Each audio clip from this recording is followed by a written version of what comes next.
times during the dozens of Rural Juror Brewery Tour episodes, we've mentioned the Reinheitsgebot, which is better known as the Bavarian Purity Law of 1516. While there have been several pieces of brewing legislation preceding and since this time, this law has been a massive influence on beer production for centuries. On April 23, 1516, the Reinheitsgebot was enacted to protect brewers and consumers from unnecessary costs for ingredients and to remove the inclusion of harmful ingredients that were creeping into beer. Back then, water quality was questionable, so it was more appropriate to drink processed beverages like wine and beer.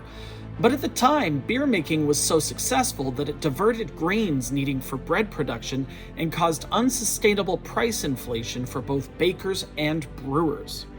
This was such an issue that brewers would sometimes use other materials in their beer to substitute for the usual grains, but that would often make the beer taste foul or even poisonous. Consequently, Duke Wilhelm IV instituted the Reinheitsgebot in the Duchy of Bavaria, thereby limiting the production of beer to include only 3 ingredients: barley, hops, and water. At the time, yeast was not yet discovered and was only added in the 1800s. The benefit of this was threefold. Valuable grains like wheat and rye would be more available to bakers. Poisonous or fouling ingredients would be eliminated and should improve the quality of beer.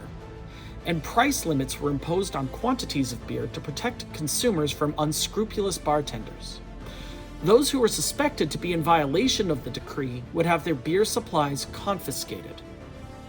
This law was so powerful over time in the region of Bavaria that it has helped to shape German culture for centuries, making an entire culture bierernst, or beer serious. When Bavaria joined Prussia and formed the predecessor of the Deutsches Reich, or the German Empire, it was a condition of unification that the Reinheitsgebot applied to all of Germany. This continued until 1987, when Germany joined the European Union, at which time a court ruling abolished the law to allow free trade of goods throughout the EU.